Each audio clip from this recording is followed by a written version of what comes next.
En el programa anterior yo había leído unos párrafos acá del libro mío, porque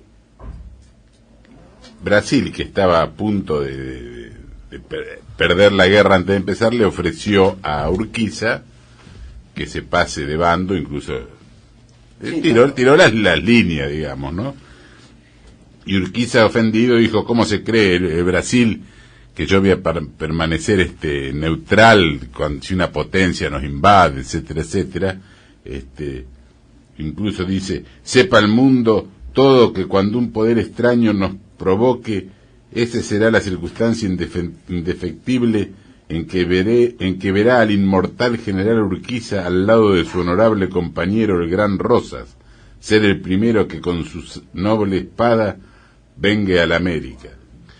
Y después agrega, dice: debe Brasil estar cierto que el general Urquiza, con 14 o 16 entrerrianos y correntinos que tiene a sus órdenes, sabrá en caso que ha indicado lidiar en los campos de batalla por los derechos de su patria y sacrificar, si necesario fuera, su persona, sus intereses y cuanto posee. Yo ahora voy a leer algunas frases de cómo es que sacrificó sus intereses y su persona y sus bienes. Y sus bienes, todo lo que sacrificó. Brasil fue la segunda potencia que desfiló triunfante en Buenos Aires, pues la primera vez sido los ingleses en la invasión inglesa, y después fue Brasil. El ejército de Brasil. El ejército de Brasil. Ahora, que fue el 20 y pico de febrero. Claro, la batalla de Caseros fue el 3 de febrero. Sí, eso sí, ya lo sé. Pero los brasileños se adjudicaban o quisieron adjudicarse el triunfo como que era responsabilidad de ellos, digamos. Tanto es así que habían triunfado ellos en la batalla. Claro, como que ellos habían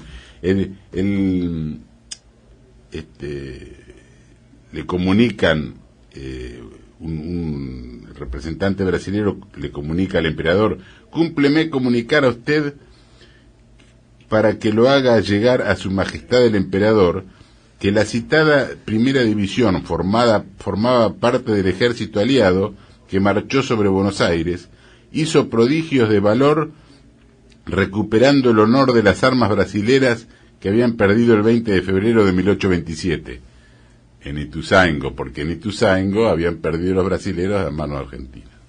Y entonces desfilaron el 20 de febrero. Claro, entonces quisieron poner postergar la fecha. Incluso agrega el representante, dice: nosotros estamos en el Brasil en la dulce ilusión de que la división brasilera de Manuel Márquez de Sousa fue la que decidió en verdad la batalla de Caseros, y aun cuando su papel no hubiera sido el principal, el vizconde de Porto Alegre fue uno de los vencedores de la guerra y pudo ser llamado por Jordán vencedor, sin exagerar como lo hace. Sabemos perfectamente que no habiendo derrotado nunca a un general argentino a nuestras tropas en los suburbios de Río de Janeiro y desfilado en esta triunfante con sus tropas o banderas desplegadas al compás de la música, aunque fuera justo o revolucionarios nuestros, no es nada agradable para nuestros amabilísimos vecinos que el vizconde de Porto Alegre haya conseguido esta gloria. Incluso ahí los brasileros que quisieron llevarse las banderas, los trofeos de Ituzaingó, y Urquiza accede a que se las lleven, y quedan acá a instancia del propio emperador, que dice: tocar esas reliquias sería impopularizarse, justificar una sublevación del sentimiento, herir una legítima susceptibilidad nacional que al gobierno imperial no le conviene. Nos defendía más el emperador, digamos, que el propio Urquiza. Ahora Urquiza quiere, como tenía que trazar el desfile, le pone como fecha el 19 de febrero, pero los brasileños le imponen el 20. Y dice la victoria, Honorio, que era el representante brasileño, le dice, lo voy a ir traduciendo para no leerlo en portugués, dice: la victoria de esta campaña es una victoria de Brasil. La división imperial entrará en Buenos Aires con todas las honras que le son debidas, aunque a vuestra excelencia le convenga o no. Entonces Urquiza no tuvo más remedio que acceder que el 20, pero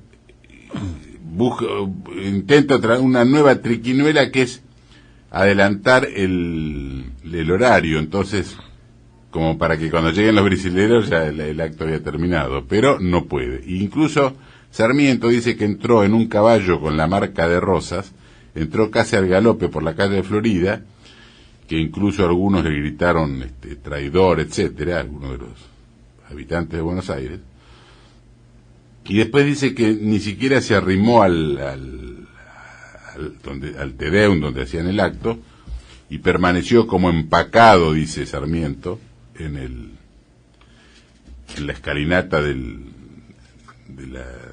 la iglesia. Y no, ¿Pero quién estaba Urquiza quedó como empacado porque se dio porque cuenta que lo estaban usando, sí. claro, se dio cuenta que lo estaban usando. Ahora, algunos días después de Caseros, Honorio, que era el representante brasilero, quiso ir a verlo a Urquiza a Palermo, pero se impresionó tanto de los cadáveres colgados de los árboles que lo dejó para otro día. Porque ¿qué pasó? Antes de Caseros, el batallón de Aquino, que eran entre 400 y 600 hombres, se habían pasado, hubo otros pasados, pero el batallón de Aquino se pasó entero al ejército de Rosas, y después de Caseros, Urquiza lo hizo fusilar a todos, a los oficiales, soldados, todos, y los colgaron de los árboles, por eso es el episodio ese. Entonces, Urquiza dice, Urquiza se dio cuenta que lo habían usado, entonces estaba furioso y dice, Rosas hubiera terminado con el emperador y hasta con la unidad brasilera si no fuera por mí, y agrega, si hubiera quedado junto a Rosas no habría a estas horas emperador.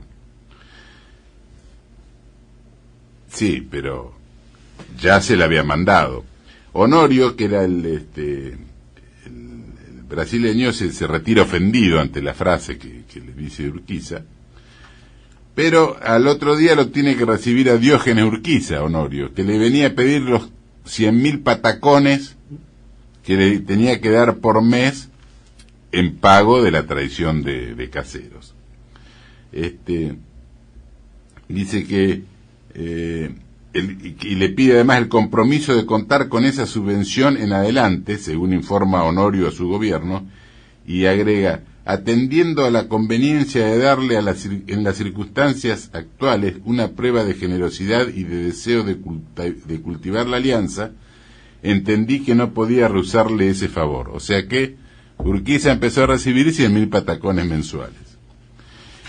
Y esto no lo digo solo yo, sino que lo dice el propio Sarmiento, que yo voy a leer una carta que le escribe Domingo Sarmiento, que se llama la Carta de Yungay, el 13 de octubre de 1852, que se le escribe a Urquiza. Le dice, yo he permanecido 2 meses en la corte de Brasil, en el comercio casi íntimo de los hombres de Estado de aquella nación, y conozco todos los detalles, general, y los pactos y transacciones por las cuales entró su excelencia en la liga contra Rosas. Todo eso, no conocido hoy del público, es ya del dominio de la historia y está archivado en los ministerios de Relaciones Exteriores del Brasil y del Uruguay.